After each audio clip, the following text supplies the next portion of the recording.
আমি আজকে এসেছি বিদ্যানন্দ ফাউন্ডেশনে। প্রতি বছরই আমি যতটুকু জানি ওনারা রোজার সময়ে ওনাদের বিশেষ কিছু আয়োজন থাকে।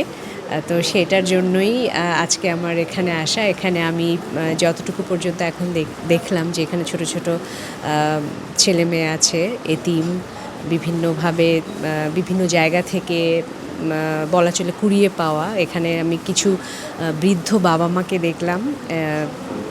এরকম আরও বেশ কিছু মানুষ এখানে আছে। তো আমি আজকে এসেছি এদের সবার সাথে কিছুটা সময় কাটাতে, তাদের সাথে ইফতার করতে, তাদের সাথে একসাথে ইফতার করব, তাদের জন্য ইফতার রেডি করব, তাদের সাথে বসে ইফতার করব।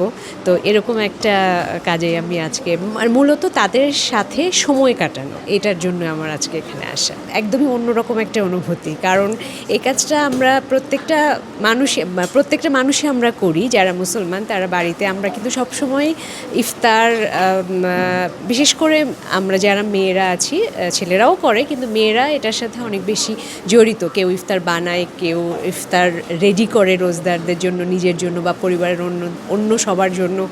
তো আজকে আমি এসেছি যে আমার পরিবারের বাইরে অন্য আরও কিছু মানুষ, যেটা আমাদেরই একটা, এই পৃথিবীর একটা বড়, বা আমার বাংলাদেশের একটা বড় পরিবারের একটা অংশ। তো তাদের জন্য আমি মানে এখানে এসে তাদের জন্য যে আমি এই কাজটা করতে পারছি, এটা অবশ্যই আমার অনেক ভালো লাগার। এবং বিদ্যানন্দকে আমি অনেক ধন্যবাদ জানাই যে আমাকে এরকম একটা কি বলবো, যে মহৎ একটা কাজের সাথে আমাকে যুক্ত করার জন্য এবং সুযোগ করে দেবার জন্য।